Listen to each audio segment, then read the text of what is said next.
Udah nggak usah berobat dah, emang penyakit dari Tuhan, ntar waktunya baik ya baik dah. Udah ampek terus dah. Orang yang berobat saja belum tentu sembuh, apalagi yang tidak berobat. Sama juga orang nggak sembahyang kita ajakin ngotot, lu juga yang sembahyang belum tentu masuk surga katanya.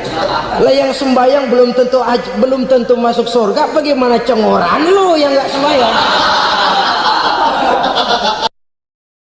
Assalamualaikum warahmatullahi wabarakatuh.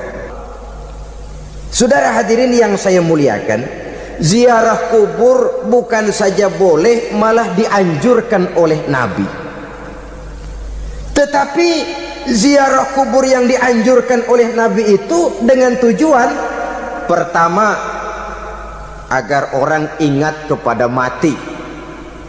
Kafa bil mauti wa'izah, kata Nabi. Cukup dengan mengingat mati menjadi pelajaran bagi kamu semua. Maka etikanya diajarkan, kalau saudara ziarah kubur sampai di depan pintu kubur itu kan, Assalamualaikum ya ahlal kubur wa inna insyaallahu bikum lahikun. Kami satu saat insyaallah pasti akan menyusul kamu. Kalau kamu sekarang berbaring di sini, satu saat kami akan berbaring di sini. Ziarah kubur mengingatkan orang kepada mati. Orang yang ingat kepada mati, gaya hidupnya lain dengan orang yang tidak ingat mati.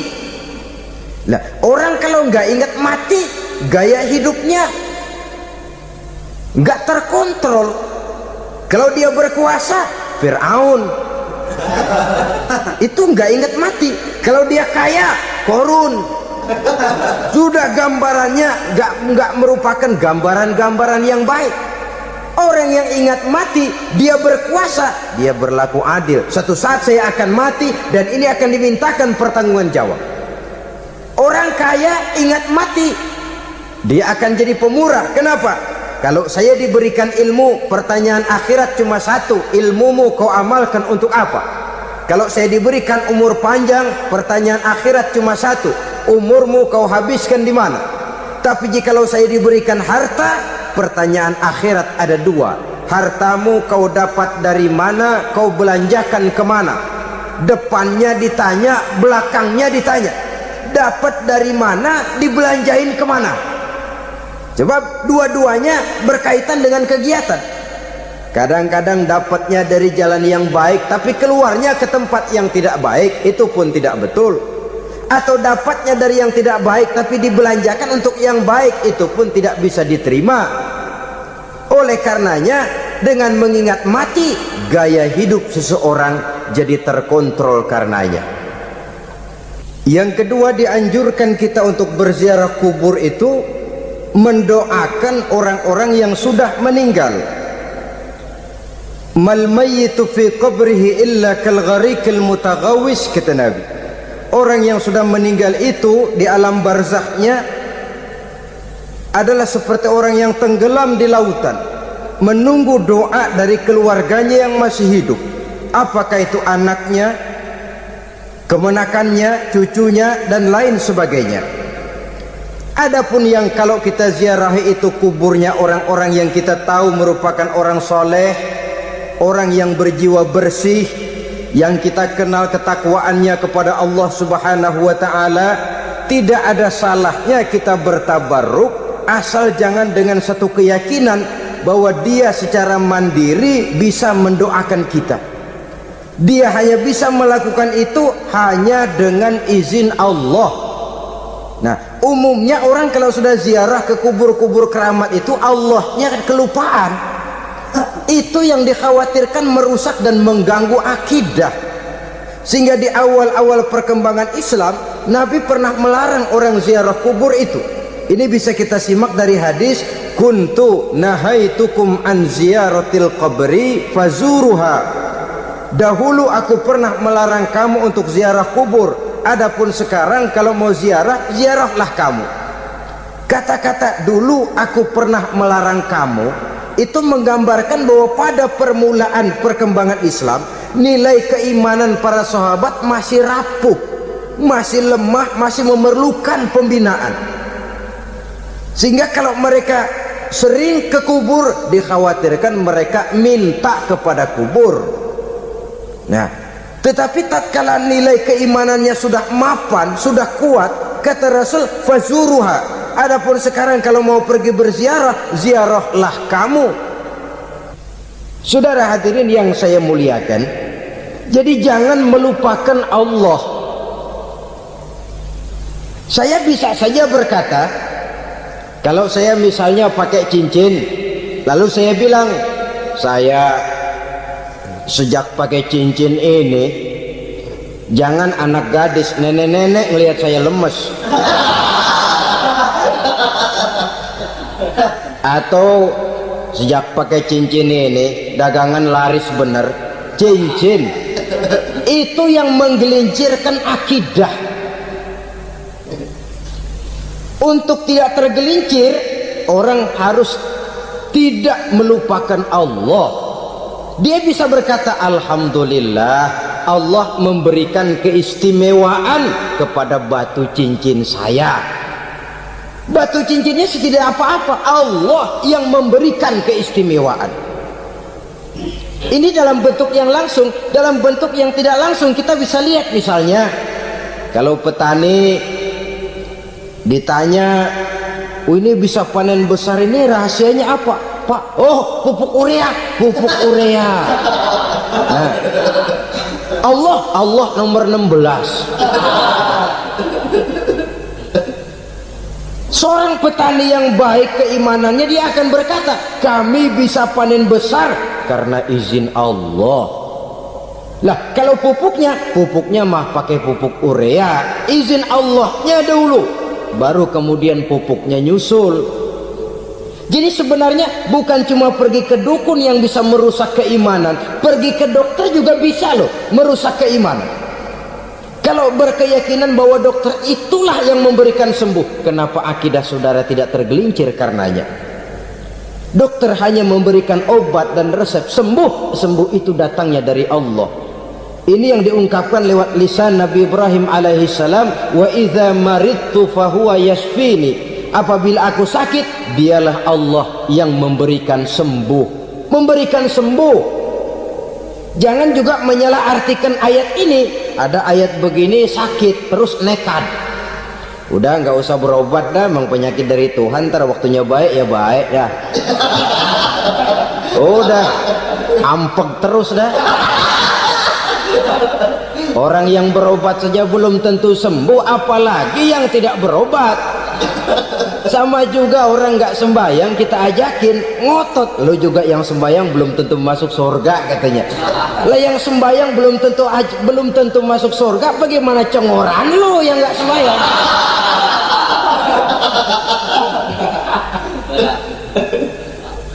Saudara hadirin yang saya muliakan, kaum muslimin yang berbahagia. Jadi dengan demikian, maka jangan menghilangkan Allah. Kita, ajaran pokok dalam Islam adalah ajaran tentang tauhid. Nah, tauhid ini menyangkut mengesahkan Allah, baik di dalam zatnya, baik di dalam sifatnya, baik di dalam perbuatannya, baik di dalam beribadah kepadanya. Tauhid dalam ibadah itu ada.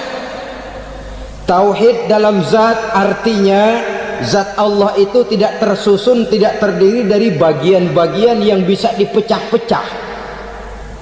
Ya seperti kita ini kan ada kepala, ada kaki, ada tangan. Allah tidak tersusun zatnya dari bagian-bagian. Esa zatnya tidak bisa dibagi-bagi. Esa sifatnya artinya Allah itu sifatnya tidak pernah berubah. Sejak dahulu sampai sekarang, Allah itu cinta kepada orang beriman yang melakukan kebaikan, dan Allah benci kepada orang kufur yang melakukan kejahatan.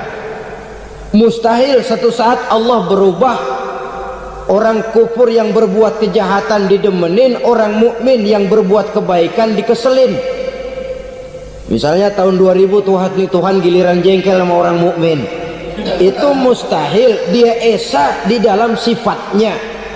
Lain dengan sifat kita manusia. Sifat kita ini kan relatif.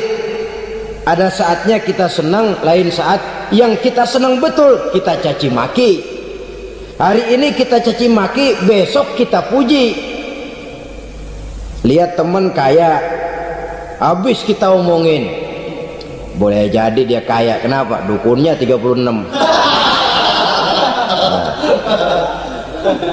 Begitu kita habis caci maki begitu, dia datang ngasih duit sama kita. Cacian itu bisa berubah menjadi pujian. Lu ya emang bukan main dah. Sifat kita itu relatif, bisa terpengaruh oleh situasi dan kondisi. Saudara hadirin yang saya hormati, kaum muslimin yang berbahagia, Allah juga esa di dalam perbuatannya. Artinya di dalam menciptakan apapun yang akan diciptakan oleh Allah, di dalam melakukan apapun yang akan dilakukan oleh Allah, tidak terikat kepada faktor lain, tidak memerlukan bantuan lain. Dia adalah mutlak. Nah, kemudian kita mengesahkan Allah dalam zatnya, mengesahkan Allah dalam sifatnya, mengesahkan Allah dalam perbuatannya. Belum tentu berarti kita mengesahkan Allah dalam ibadahnya. Sebab banyak orang yang yakin betul Allah itu esa, teguh dengan pendiriannya. Tuhan lu siapa? Allah. Allah bagaimana? Esa. Bagaimana kalau dua? Kagak. Tiga? Enggak. Mantap. Soal tahlil paten. Tapi dalam ibadah kadang-kadang dia tidak mentauhidkan Allah. Ini makna wa ma umiru illa liya'budullaha mukhlisin. Kami tidak memerintahkan kepadamu kecuali untuk beribadah kepadaku, kata Allah, dengan ikhlas. Beribadah kepada Allah dengan ikhlas itu artinya apa? Beribadah hanya untuk Allah saja. Nah, kalau hanya untuk Allah saja, lalu kita minta berdoa di depan kuburan orang yang soleh, apa syirik? Tidak syirik. Kalau kita berkeyakinan bahwa orang tempat kita memanjatkan doa itu hanya bisa mendoakan kita dengan izin Allah. Dia sendiri tidak punya kekuasaan apa-apa. Tanpa izin Allah dia tidak bisa berbuat apa-apa. Itu tidak menyebabkan orang menjadi syirik. Sama saja dengan kalau saya berkata tadi, alhamdulillah Allah telah memberikan keistimewaan kepada batu cincin saya. Apa salahnya Allah memberikan keistimewaan kepada benda-benda mati? Allah memberikan keistimewaan kepada Hajar Aswad, benda mati. Allah memberikan keistimewaan kepada Masjidil Haram, benda mati. Allah memberikan keistimewaan kepada Ka'bah, benda mati. Orang tawaf keliling Ka'bah, sembahyang di Masjidil Haram, sujud menghadap kepada Ka'bah, apakah jadi syirik? Tidak. Kita tidak menyembah Ka'bahnya, kita menyembah yang punya Ka'bah itu. Nah, di sini kita lihat bahwa fungsi Ka'bah hanya merupakan wasilah. Tapi kalau Allahnya kita hilangkan, jadilah kita penyembah batu. Hanya saja batu itu berbentuk 4 bernama Ka'bah. Sa'i, orang yang melaksanakan haji, lari-lari antara Safa dan Marwah, amalan apa itu? Seakan-akan kita menghormati bukit-bukit, gunung-gunung. Tapi bukan itu yang kita tuju dalam pelaksanaan sa'i itu.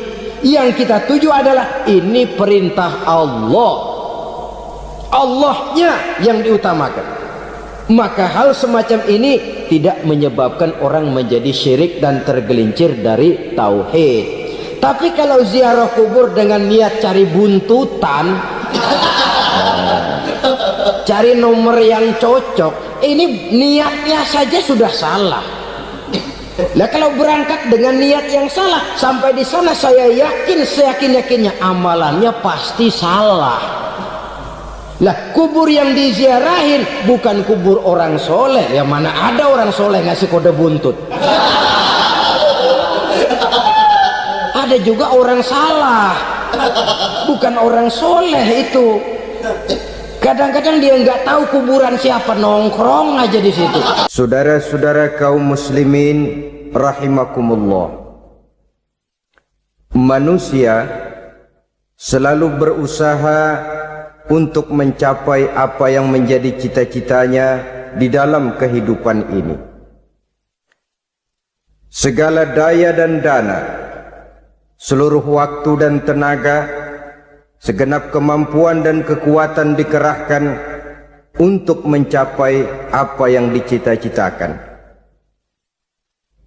Ada orang yang di dalam berusaha mencapai cita-citanya tetap berpegang teguh kepada kaedah dan norma-norma yang harus dipatuhinya, baik itu norma-norma kehidupan bermasyarakat, berbangsa dan bernegara, lebih-lebih lagi itu menyangkut norma-norma kehidupan beragama. Artinya, di dalam mencapai cita-citanya, dia tetap menghormati dan mentaati halal haram, mengenal hak dan batil, tahu mana yang boleh dan mana yang tidak boleh. Tetapi di lain pihak, tidak jarang, bahkan banyak sekali orang-orang yang di dalam usaha mencapai cita-citanya terjebak dalam prinsip menghalalkan segala macam cara untuk mencapai satu tujuan. Tidak ada lagi kaedah dan norma-norma yang harus ditaatinya. Ia tidak peduli dengan halal dan haram. Ia tidak kenal hak dan batil. Ia tidak tahu mana yang boleh dan mana yang tidak boleh. Segala cara dilaksanakan asal tujuan tercapai.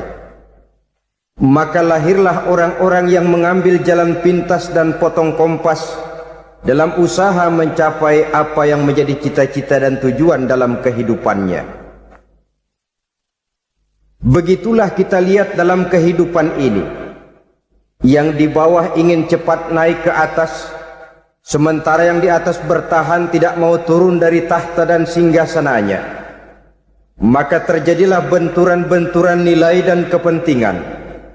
Terbentuklah klik, klan, grup, dan sindikat-sindikat yang menyerupai mafia, di mana nilai objektivitas sudah sangat sulit ditemukan. Yang celakanya lagi, lahirlah budaya jilat-menjilat, upeti, dan lain sebagainya asal tujuan bisa tercapai.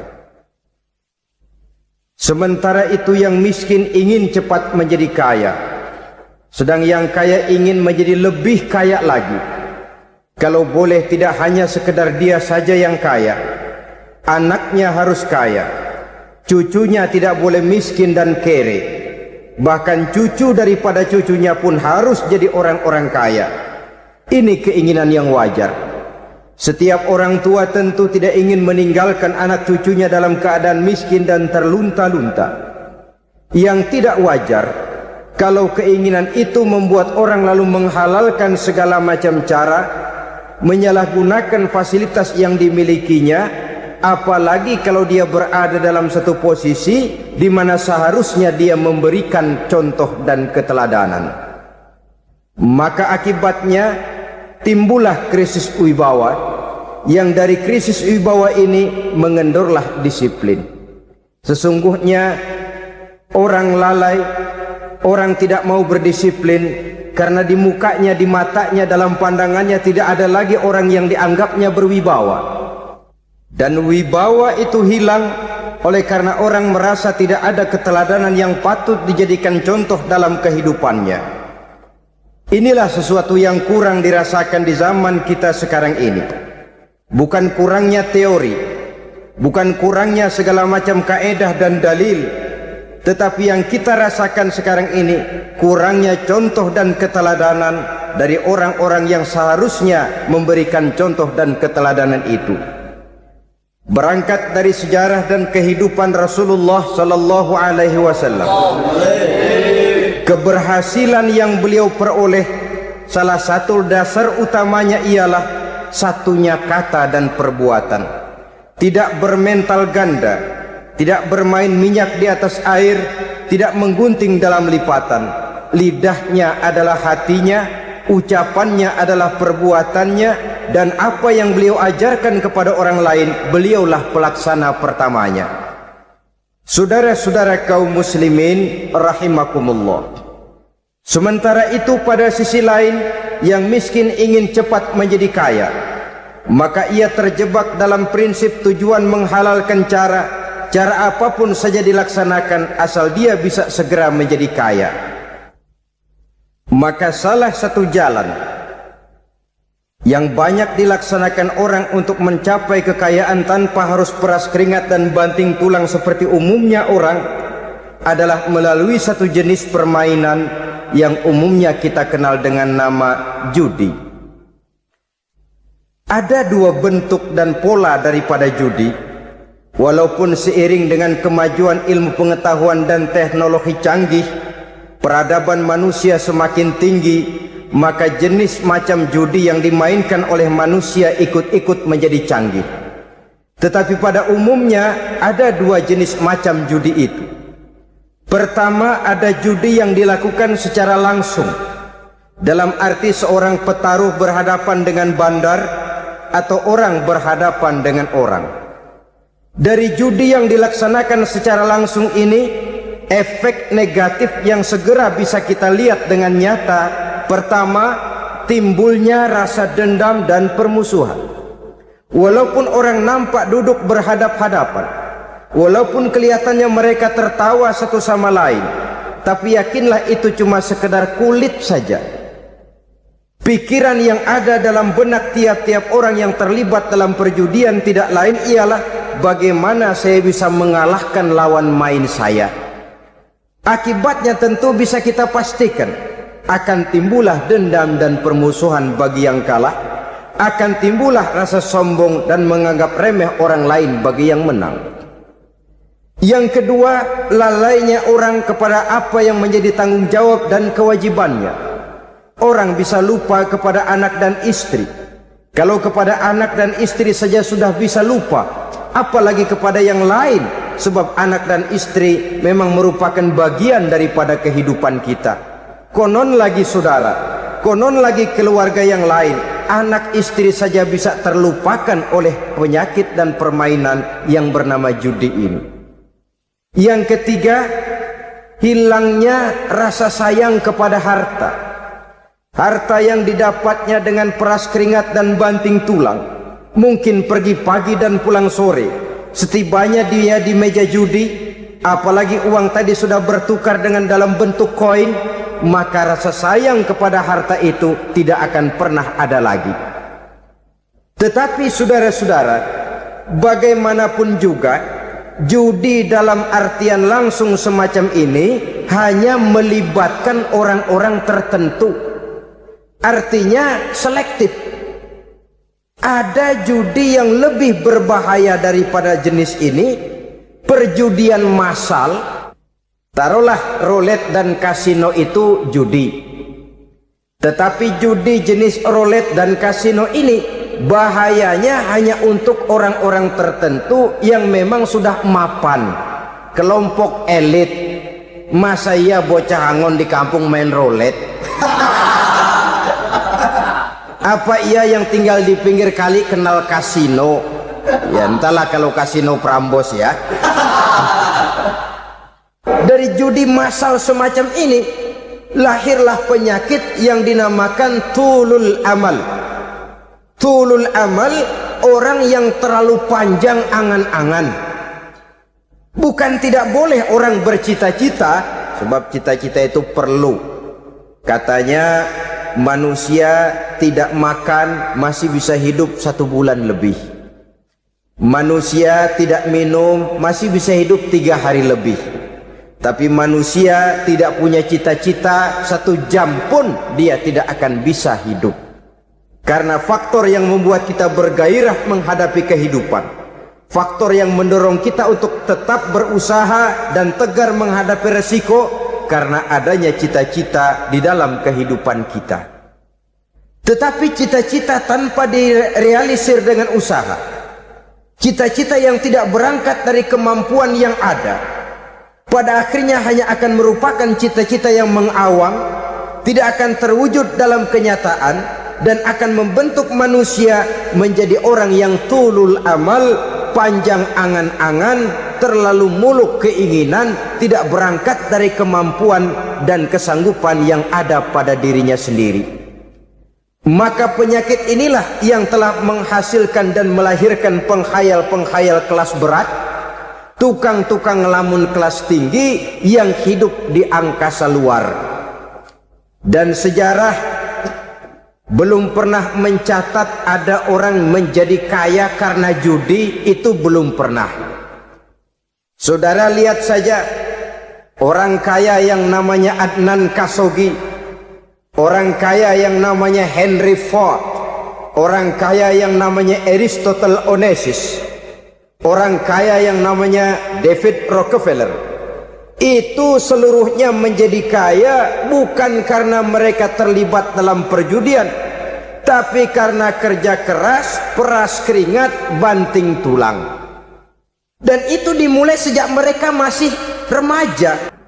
Saudara-saudara kaum muslimin rahimakumullah. Sehingga ada pepatah mengatakan, many a great man start as a newspaper boy, katanya. Banyak orang besar yang mulai pekerjaannya dengan menjual koran.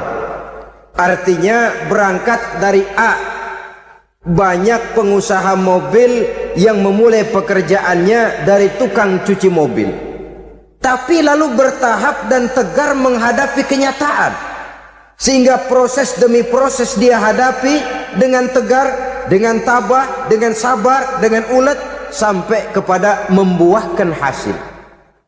Kita ingin pintas, kayaknya mau, usahanya tidak mau, senengnya mau, peras keringatnya tidak mau. Ini tentunya akan melahirkan kontradiksi di dalam kehidupan.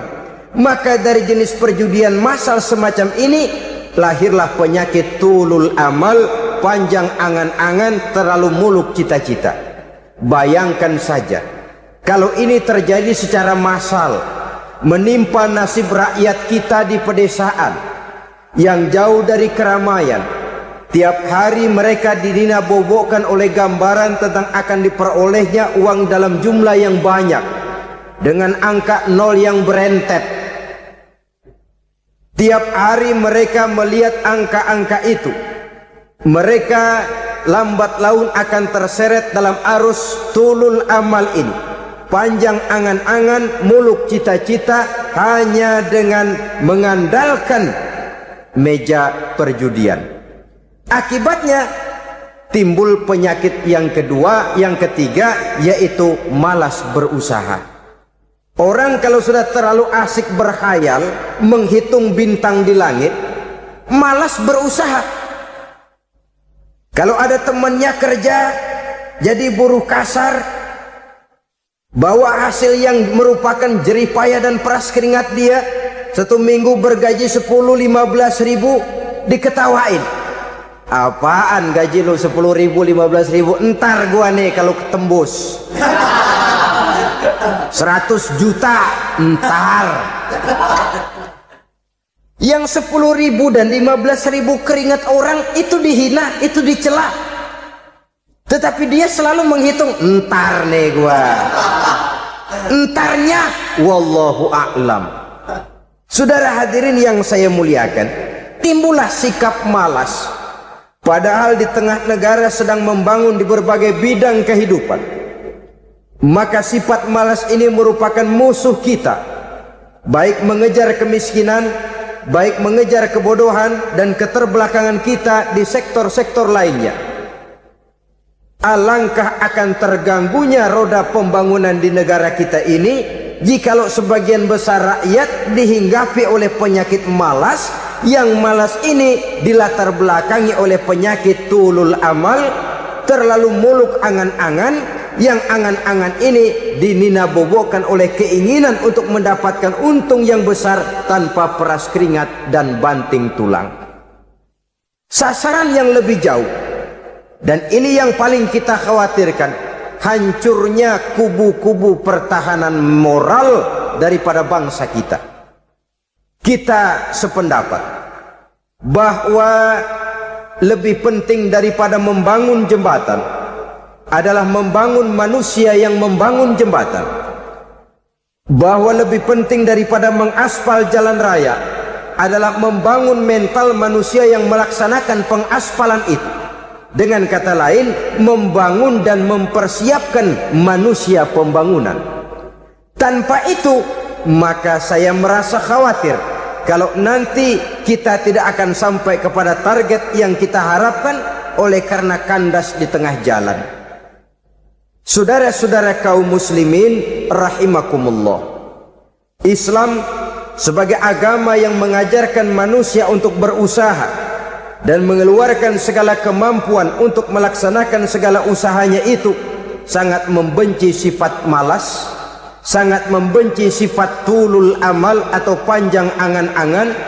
Dan oleh karena judi melahirkan dua sifat itu, Islam sangat menganjurkan pengikutnya untuk menjauhi segala macam jenis perjudian, baik yang terang-terangan maupun yang dilakukan secara samar-samar, tidak ketara, judi canggih sesuai dengan canggihnya teknologi daripada manusia itu sendiri. Ini adalah penyakit yang meracuni masyarakat manusia dari sejak berpribadi, bertetangga, berumah tangga, sampai kepada berbangsa dan bernegara. Dan kasus-kasus yang timbul sudah cukup banyak, yang tidak mungkin lagi kita katakan hanya sekedar bersifat kasuistis, bersifat kasus-kasus kecil saja. Sebelum riaknya naik ke permukaan, marilah kita membuat benteng untuk masing-masing pribadi muslim memelihara dan menjaga diri, jangan terseret dalam permainan yang bernama judi, apapun bentuknya, bagaimanapun cara dan ragamnya, karena jelas bahayanya lebih besar daripada manfaatnya. Taruhlah kita barangkali kemarin-marin hanyut dalam arus perjudian, tetapi hendaknya kita bisa mengambil pelajaran bahwa seorang mukmin adalah seorang yang apabila dia melakukan kesalahan, dia segera sadar, dijadikannya pelajaran untuk tidak diulanginya lagi pada masa-masa yang akan datang. Dengan sikap semacam itu, kita tidak lagi akan mengulangi kesalahan-kesalahan lama, dan grafik kehidupan kita dari hari ke hari akan makin menunjukkan hal-hal yang baik dan positif adanya. Saudara-saudara kaum muslimin rahimakumullah, kalau ABRI masuk desa, rakyat beruntung. Kalau jaksa masuk desa, rakyat bahagia. Kalau koran masuk desa, rakyat ikut jadi cerdas. Tapi kalau judi masuk desa, rakyat kiamat. Pembangunan akan terbengkalai, roda perekonomian akan lesu. Karena mestinya orang membelanjakan uang untuk sesuatu yang dia perlukan, akhirnya dia belanjakan untuk sesuatu yang dia tidak perlukan, karena gambaran, khayalan akan mendapat keuntungan yang jauh lebih besar lagi. Padahal istilah orang-orang tua kita dulu, lebih baik makan singkong betulan daripada makan roti ngimpi. Artinya uang yang 1.000-2.000 rupiah itu lebih baik dibelikan beras, dimasak, makan bersama anak dan istri, terasa nikmat dan halalnya, ketimbang beli kertas lalu ngelamun, menghayal, menghitung yang bukan-bukan. Itu kertas dibolak madep ulon, dibolak madep mudik, diputar sana, diputar sini, akhirnya palanya ikut muter. Kira-kira apa yang cocok? Masih belum puas, kertas dilihat, orang gila ditanyain. Sudah tahu waras, orang gila yang ditanya. Masih belum puas, nanya orang gila, tidur di kuburan. Allahu Akbar. Padahal di rumahnya tempat tidurnya empuk, anget, nggak ada nyamuk. Kuburan, tidur di kuburan. Dampak-dampak negatif yang semacam ini pada gilirannya mau atau tidak mau akan menyeberang kepada garis akidah, membahayakan dan mengancam nilai-nilai tauhid yang kita miliki. Sudah kertas dibolak-balik, tidak puas, orang gila ditanya. Orang gila ditanya belum maram, tidur di kuburan. Barangkali ada bisikan. Saudara hadirin yang saya muliakan, memang walaupun wahyu sudah berhenti, tapi Allah masih memberikan ilham kepada hamba-hambanya yang dikehendakinya. Tetapi ilham itu bentuknya positif. Kalau saudara pagi-pagi berniat, tahu-tahu datang pikiran nanti malam mau ngaji, itu namanya ilham. Kalau saudara sedang merenung, tahu-tahu datang pikiran, saya mau sedekah, itu namanya ilham, bentuknya positif. Tapi kalau ngelamun, tahu-tahu datang pikiran nomor sekian sekian sekian pasang, itu bukan ilham, itu belis. Saudara hadirin yang saya muliakan, tidak puas tidur di kuburan, cari yang lebih paten lagi, dukun ditanya. Nah, saya ingin menuduhkan persoalan. Apa tidak boleh orang ziarah kubur? Apa tidak boleh orang pergi ke dukun? Ini dalam kaitannya dengan judi, karena ini penyakit yang sudah merajalela, mewabah di kalangan masyarakat kita di lapisan yang bawah ini. Saudara hadirin yang saya muliakan, ziarah kubur bukan saja boleh, malah dianjurkan oleh Nabi. Tetapi ziarah kubur yang dianjurkan oleh Nabi itu dengan tujuan pertama, agar orang ingat kepada mati.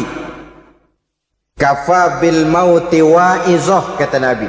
Cukup dengan mengingat mati menjadi pelajaran bagi kamu semua.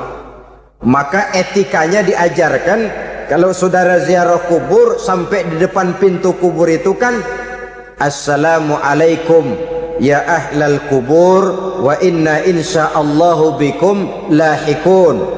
Kami satu saat insya Allah pasti akan menyusul kamu. Kalau kamu sekarang berbaring di sini, satu saat kami akan berbaring di sini. Ziarah kubur mengingatkan orang kepada mati.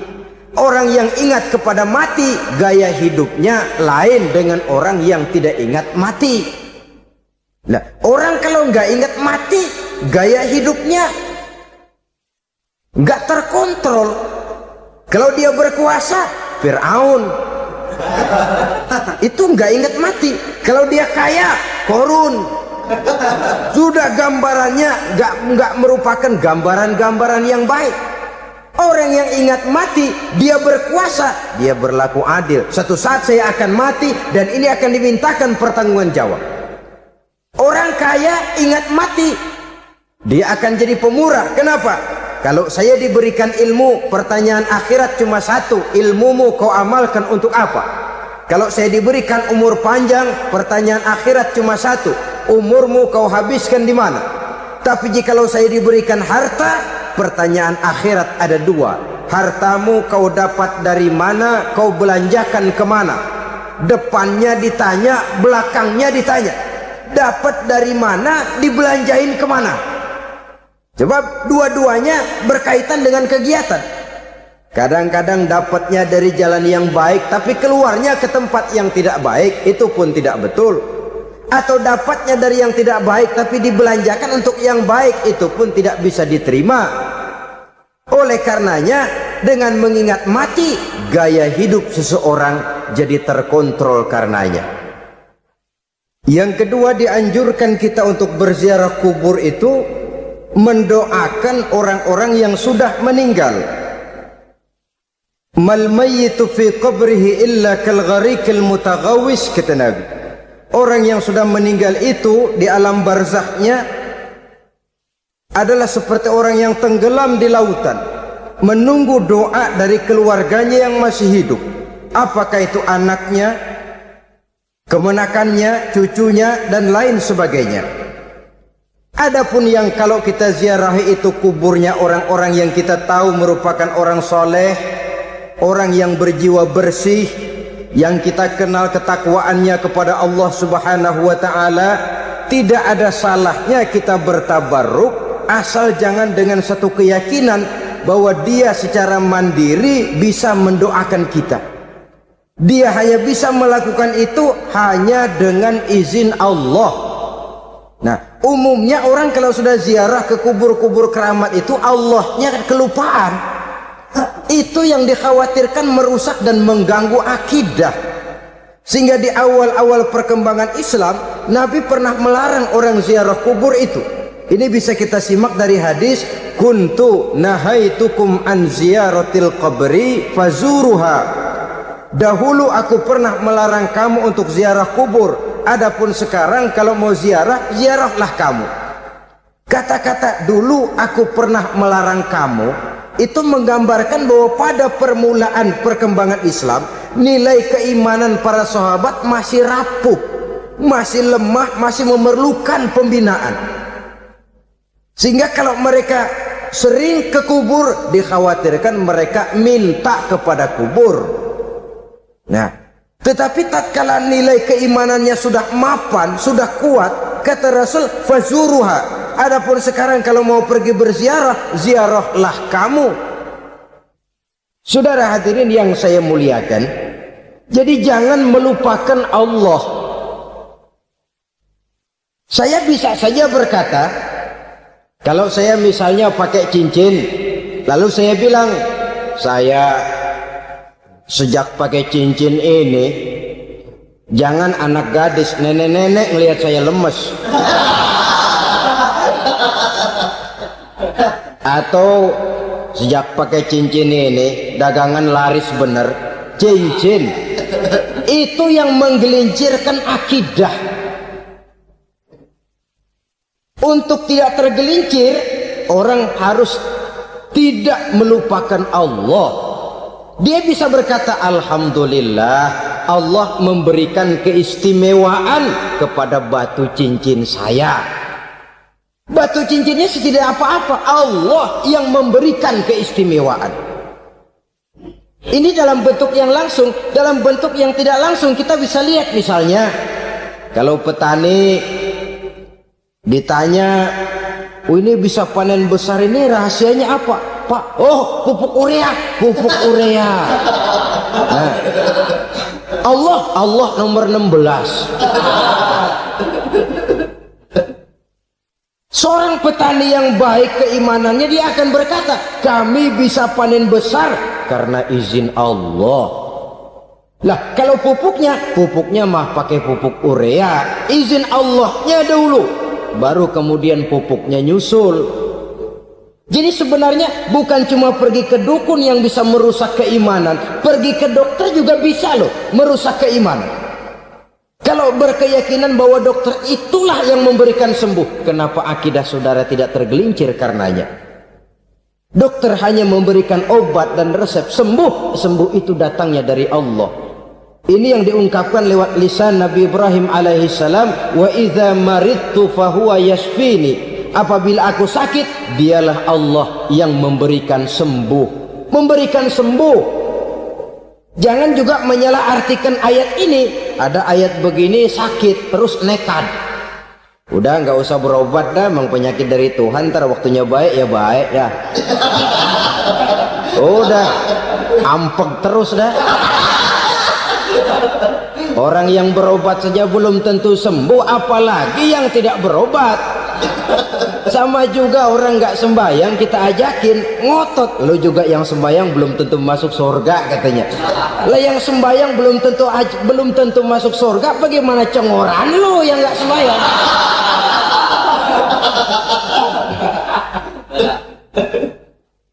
Saudara hadirin yang saya muliakan, kaum muslimin yang berbahagia.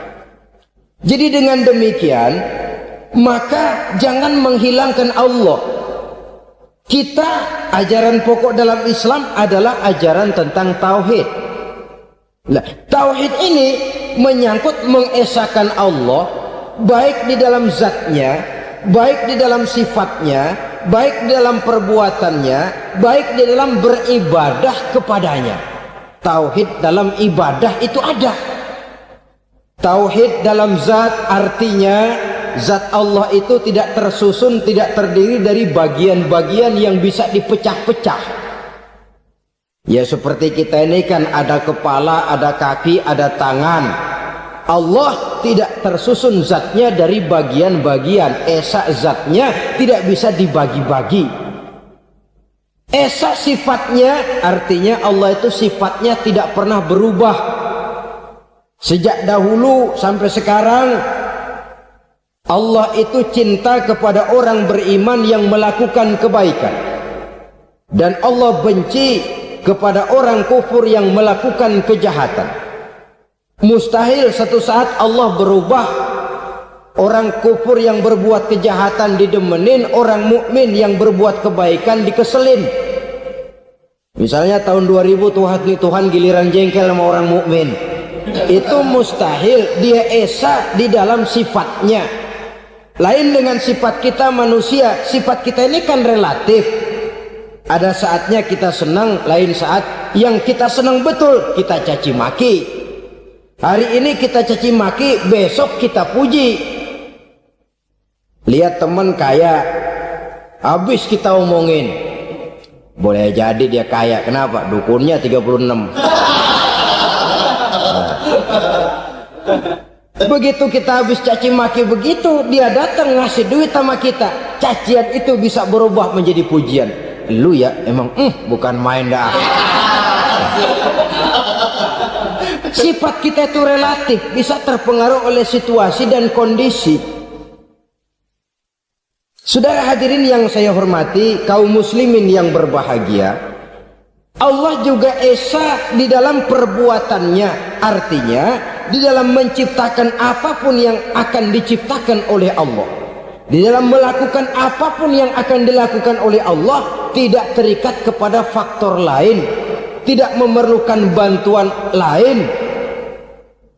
Dia adalah mutlak.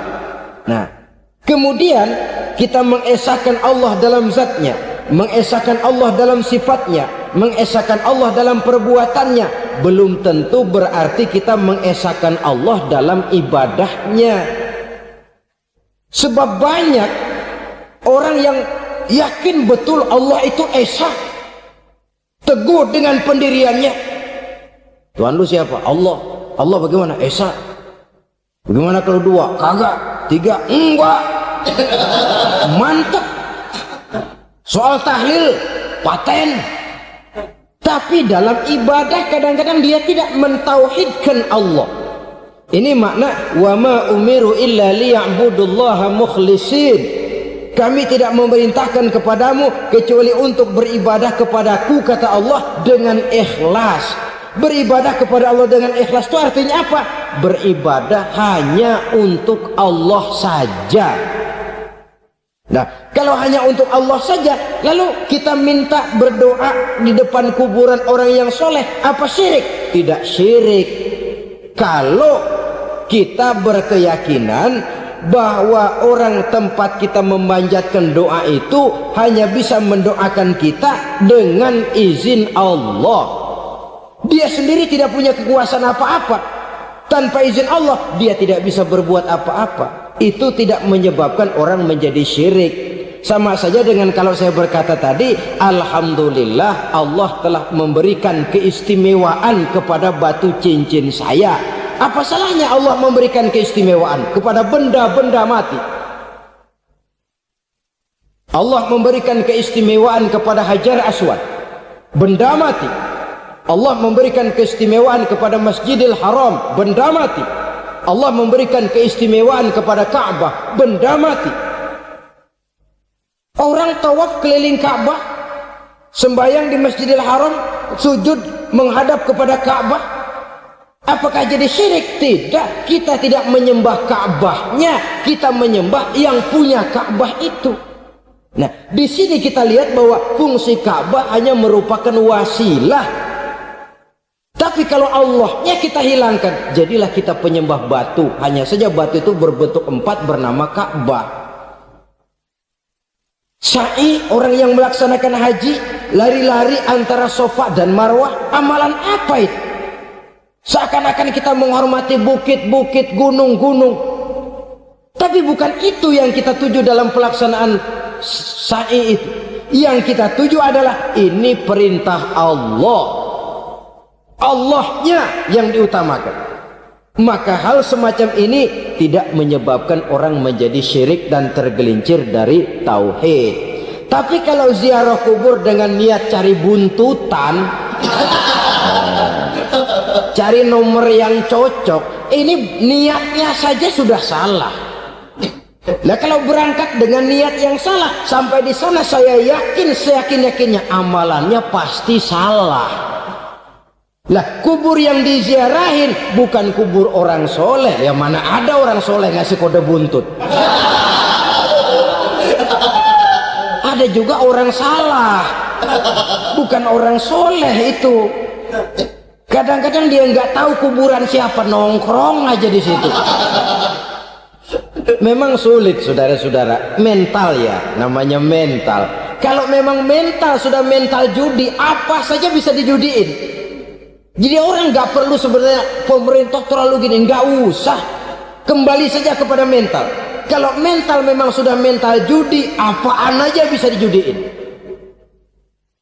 Pulang tengah malam nabrak babi, babi yang keluar nih.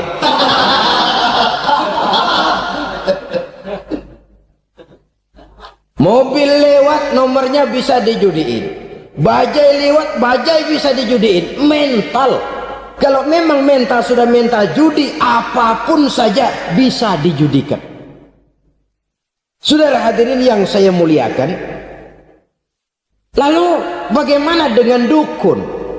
Ya, saudara hadirin, pergi ke dukun hakikatnya sama dengan pergi ke dokter. Orang berusaha melaksanakan yang namanya syariat, hakikatnya kembalikan kepada Allah. Syariatnya kita laksanakan. Tetapi, nah ini tetapi, yang pertama saudara harus tahu betul dukunnya itu bayang apa enggak, agamanya kuat apa enggak. Sebab ya tentu tidak ada dukun yang jelek, karena pada umumnya penyakit dukun itu kan nyohor, iklan lewat koleha-kolehanya. Kita bisul kecil datang, kita dukun, ini si kecil kemarin bisul kayak kelapa 5 menit baik. 5 menit padahal kemarin kagak ada yang datang. Diolah sedemikian rupa supaya orang mantap. Jadi jangan asal sembarangan. Kadang-kadang lihat potongan dukunnya aja kita ngeri. Mukanya sudah kremot, nggak pernah tersentuh air wudhu. Jangankan air wudhu, mandi aja jarang. Yang kayak begini yang dipegang mati-matian, yang dipercayai habis-habisan, akan kita kemanakan tauhid kita ini? Apalagi kalau perginya sudah dengan niat mencari nomor yang jitu. Itu saya katakan lagi tadi, berangkat saja sudah dengan niat yang salah. Orang berusaha silakan. Sama juga kita ke dokter. Oleh dokter kan setelah diperiksa penyakit kita, lalu dianalisa, oh ini penyakitnya ini. Kemudian diberikan obat. Lah, obat itu kan tentu ada aturan minumnya tuh. Yang kapsul ini sehari 3 kali, yang tablet ini sehari 2 kali. Kalau kita minumnya kelebihan, overdosis namanya. Saking pengen cepet baik, sekali minum 10 tablet. Ya memang nggak sakit-sakit lagi, tapi nggak hidup sudah. Habis. Kita pun dalam melaksanakan amalan hidup beragama begitu. Saudara datang kepada kiai, orang-orang soleh, meminta amalan, wiridan, itu jangan sampai overdosis. Tidak sesuai dengan kemampuan pribadi. Wong masih SD sudah minta matematika kelas SMP, celeng. Baru SMP sudah minta diajarkan filsafat kelas perguruan tinggi, semaput. Kenapa? Daya tampungnya nggak kuat. Emang ukuran secangkir minta disiin seember, ya luber. Lebihnya nggak cukup. Kenapa? Yang diberikan, yang diamalkan tidak sesuai dengan makomnya, tidak sesuai dengan kemampuan yang ada pada dirinya. Saudara hadirin yang saya muliakan, akhirnya apa? Mencelakakan dirinya sendiri, ngawur. Baru sembahyang seminggu udah ngaku ketemu malaikat. Sembahyang ditemenin malaikat lah, sembahyang baru seminggu mulai tuh malaikat iseng amat. Ya walaupun kalau Allah izinkan tidak mustahil, tapi kan tidak logik. Orang yang melaksanakan ibadah puluhan tahun memerlukan riyadhah dan latihan, khusyuk dan tawadhu, penuh tazallul, merendahkan diri di hadapan Allah, belum tentu mendapat karunia yang semacam itu. Saudara hadirin yang saya muliakan, jadi dengan kata lain, yang pertama, lihatlah dulu kualitas dukun yang akan saudara datangi itu. Ini kualitas black apa kualitas white, aspal apa cat putih, sehingga jangan sampai kita salah pilih. Sebab biasanya orang kalau sudah hanyut di kali, rumput pun dia pegangin. Dia tahu kalau rumput tidak akan bisa menahan bobot badannya, tapi karena posisinya posisi terjepit, rumput pun dia pegang. Ini satu gambaran psikologis betapa orang dalam keadaan panik, kepepet, kejepit, yang tidak mestinya dipegang pun akan dipegangnya juga. Walaupun dia tahu itu tidak akan bisa menahan bobot badannya, namun dipegangnya juga. Oleh karenanya, yang pertama, lihat dulu kualitas dukunnya. Yang kedua, saudara-saudara, jangan berkeyakinan bahwa dukun itulah yang memberikan permintaan saudara. Si dukun hanya bisa dengan izin Allah. Nah ini kuncinya. Kalau izin Allahnya dihilangkan, dan ini yang jarang. Biasanya kalau kita diajak ke dukun, di sono aja no paten banget, abah ano, abah ini, abah ano, abah. Lah, lalu pikiran kita kan terfokus. Dikala itulah kita mulai menyampingkan Allah. Di situ yang dikhawatirkan nilai tauhid kita jadi tergoyah karenanya. Bahwa orang yang kita datangi, yang kita kenal kesolehan dan ketakwaannya, hanya bisa memberikan pertolongan dengan izin Allah. Dengan izin Allah dia doakan kita dan doanya kabul. Dengan izin Allah dia penuhi hajat kita dan hajat kita jadi terlaksana, jadi kenyataan dengan izin Allah. Sebab Allah itu memberikan keistimewaan. Ada waktu istimewa, ada tempat istimewa, ada jam istimewa. Kenapa sih sedekah hari Jumat dengan sedekah hari Kamis pahalanya kok lebih besar hari Jumat? Karena itu waktu istimewa. Kenapa untuk sembahyang sunnah dianjurkan sepertiga malam yang terakhir? Karena itu waktu istimewa. Kenapa doa di multazam, di dekat Hajar Aswad, di Hijr Ismail, di Raudhah dikabulkan Allah? Karena itu tempat istimewa. Memang kadang-kadang ada orang berkata, kalau mau berdoa kenapa mesti di kuburan wali? Di rumah juga berdoa, Tuhan dengar. Betul, Tuhan dengar, bahkan tidak berdoa pun Allah tahu isi hati kita. Tapi soal dikabulkan atau tidak, itu hak Allah. Dan Allah memberikan fasilitas kepada tempat-tempat tertentu dan istimewa. Dan itu diajarkan oleh Nabi. Di Raudhah perbanyak doa. Kenapa? Itu tempat yang mustajabah. Artinya Allah memberikan keistimewaan kepada tempat-tempat tertentu. Dalam konteksnya dengan ini, makom para aulia, para wali, para ulama soleh, tidak ada salahnya kita berdoa di sana, bertawassul. Bukan meminta kepada si kiai, bukan meminta kepada si ulama, bukan meminta kepada si wali, meminta kepada Allah melalui tempat yang orangnya kita yakin dekat dengan Allah. Walaupun Allah tidak memerlukan perantara, itu jelas. Allah tidak memerlukan calo, memang, tapi Allah menyediakan waktu dan tempat-tempat istimewa. Itu harus kita manfaatkan untuk mendekatkan diri dan berdoa kepadanya. Saudara-saudara kaum muslimin rahimakumullah, saya kembali dalam konteksnya dengan dukun yang akhir-akhir ini jadi populer karena merajalelanya judi sampai kepada desa-desa, pedesaan-pedesaan terpencil, yang akibatnya menjauhkan orang dari nilai tauhid. Padahal benar kalau orang berkata kadzabal munajjimun walau sodaku, tukang-tukang ramal itu bohong walaupun benar. Kalaupun betul, kebetulan. Itu maksudnya bohong walaupun betul, betulnya betul kebetulan. Maka para remaja itu biasanya gemar kepada membaca bintang Anda minggu ini, kan begitu toh? Nah, apa Aries, apa Virgo, apa Leo dan sebagainya, dan itu memang menarik untuk dibaca. Rezeki sebelah kulon, asmara anget. Saudara hadirin, hal yang semacam ini boleh saja untuk dibaca, tapi tidak untuk diyakini kebenarannya. Boleh saja untuk dibaca, tapi tidak untuk diyakini kebenarannya. Karena meyakini kebenarannya sama saja dengan mendahului Allah.